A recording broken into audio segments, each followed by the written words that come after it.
السلام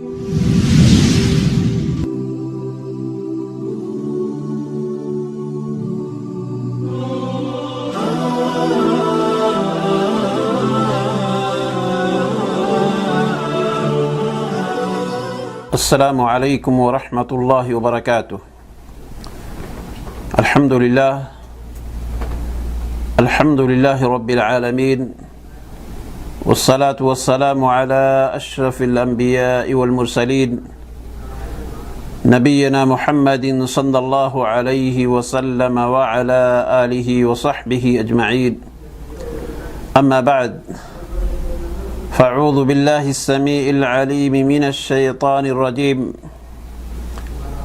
فالآن باشروہن وابتغوا ما كتب اللہ لکم وکلوا واشربوا حتى يتبين لكم الخيط الأبيض من الخيط الأسود من الفجر ثم أتموا الصيام إلى الليل۔ محترم سامعین کرام اور عزیز ساتھیوں،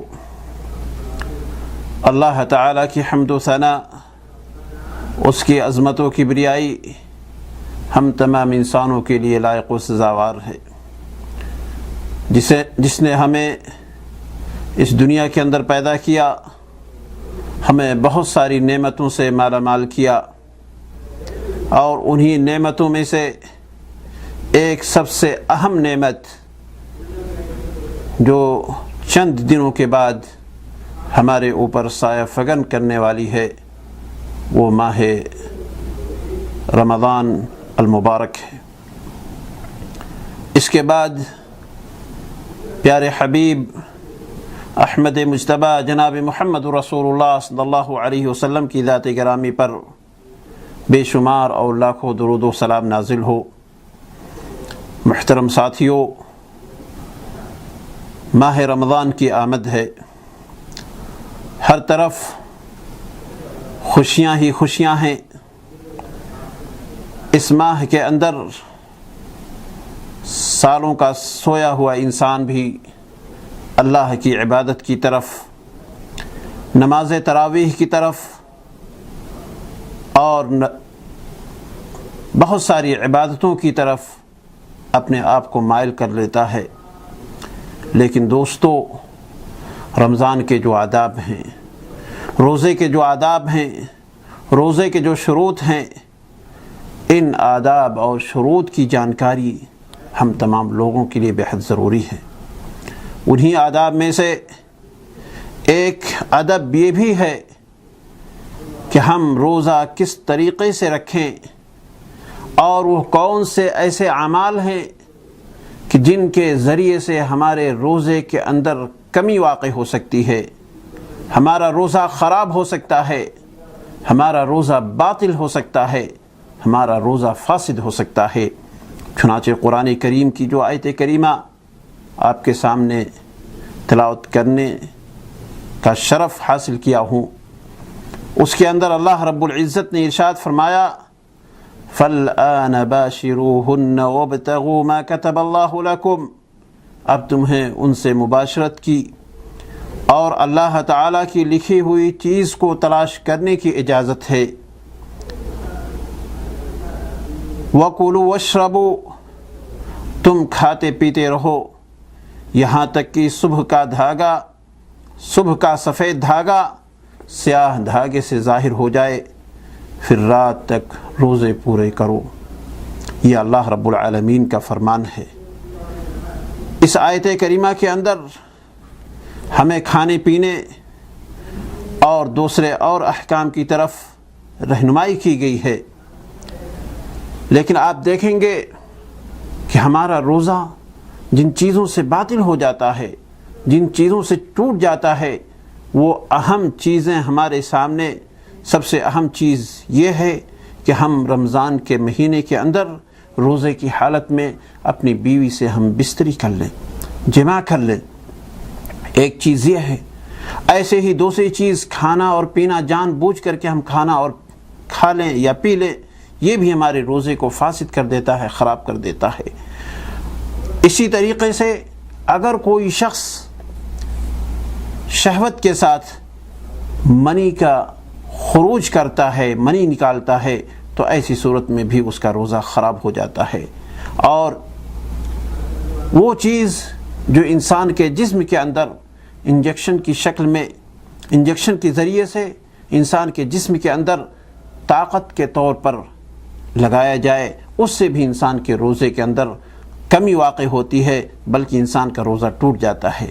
اور ایک چیز یہ بھی ہے کہ اگر کوئی شخص جان بوجھ کر کے الٹی کرتا ہے، قے کرتا ہے، تب بھی انسان کا روزہ ٹوٹ جاتا ہے۔ اور اسی طریقے سے جو لوگ پوچھنا لگواتے ہیں، تو اس پوچھنا کے لگوانے کی وجہ سے، جو خون نکل جانے کی وجہ سے انسان کے روزے کے اندر انسان کا روزہ ٹوٹ جاتا ہے۔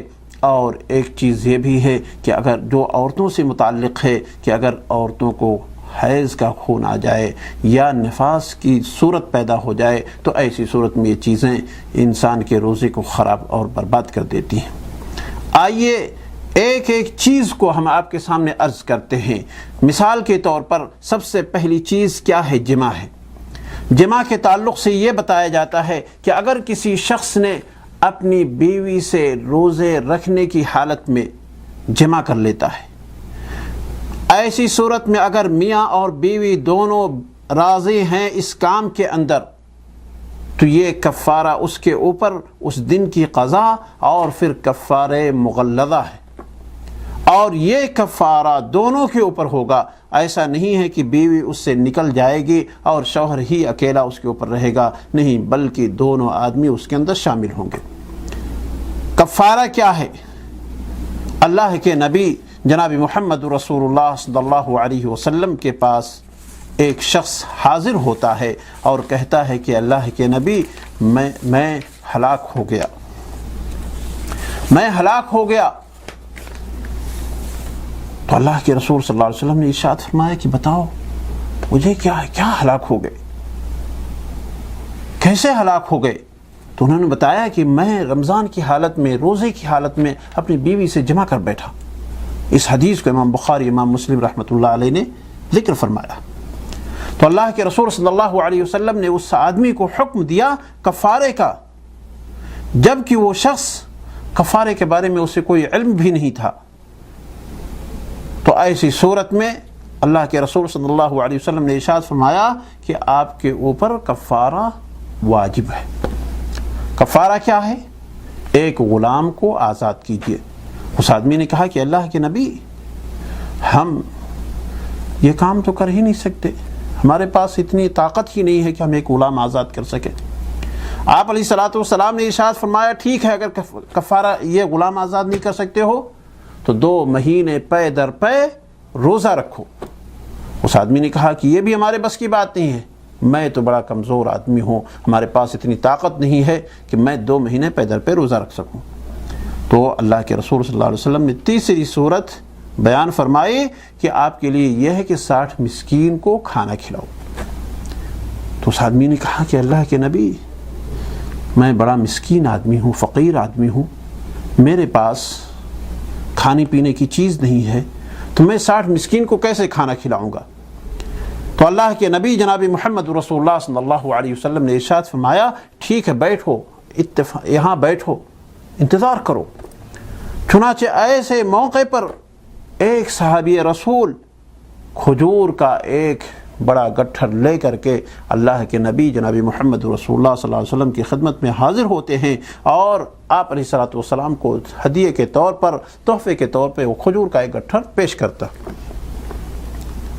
اللہ کے نبی جناب محمد رسول اللہ صلی اللہ علیہ وسلم نے اس آدمی کو بلایا اور کہا لے جاؤ، یہ کھجور ہے، یہ کھجور کی پوری ٹوکری ہے، لے جاؤ، اسے لوگوں کے درمیان تقسیم کر دو۔ اب وہ آدمی کہنے لگا اللہ کے نبی جناب محمد رسول اللہ صلی اللہ علیہ وسلم، میں کس کے درمیان کس کو اسے تقسیم کروں؟ مجھ سے زیادہ فقیر کوئی آدمی ہمارے اس محلے کے اندر، ہمارے اس معاشرے کے اندر جہاں پر میں رہتا ہوں، وہاں پر کوئی مجھ سے زیادہ فقیر کوئی آدمی نہیں ہے۔ تو اللہ کے رسول صلی اللہ علیہ وسلم نے جب یہ بات سنی تو آپ اتنے زیادہ ہنسے کہ آپ کے اندر کے ڈاڑھ نظر آنے لگے، بہت خوش ہوئے۔ تو یہ اللہ کے رسول صلی اللہ علیہ وسلم بہت زیادہ اس شخص سے خوش ہوئے تو آپ علیہ الصلوۃ والسلام نے کہا جاؤ اپنے بچوں کے اندر اس چیز کو تقسیم کر دو۔ اب وہ آدمی گیا، اس کے بعد اس نے اپنے بچوں کے اندر تقسیم کر دیا، اس طریقے سے اس کے جماع کا یہ کفارہ ثابت ہوا۔ تو دوستو کفارہ جماع کا کفارہ یہی ہے، یا تو غلام آزاد کیا جائے، یا 2 مہینے پیدر پہ روزہ رکھا جائے، یا 60 مسکین کو کھانا کھلایا جائے۔ اس کے اندر ترتیب ضروری ہے۔ لیکن دوستو ایک مسئلہ یہاں پر یہ بھی واضح ہوتا ہے، اگر کوئی شخص رمضان کی حالت میں سفر کر رہا ہوتا ہے، میاں بیوی دونوں سفر پہ ہوتے ہیں، تو ایسی صورت میں سفر میں روزہ نہ رکھنا یہ سنت ہے، اس میں رخصت دیا گیا ہے۔ تو ایسی صورت میں اگر دونوں آدمی روزے سے نہیں ہیں، روزہ نہیں رکھے ہوئے ہیں، تو ایسی صورت میں اگر دونوں آدمی ازدواجی زندگی قائم کر لیتے ہیں تو ایسی صورت میں ان کے اوپر کسی طرح کا کوئی کفارہ نہیں واجب ہوتا ہے، یہ ان کے لیے جائز ہے۔ آئیے دیکھیے دوسری وہ کون سی چیز ہے جس کے ذریعے سے انسان کا روزہ فاسد ہو جاتا ہے۔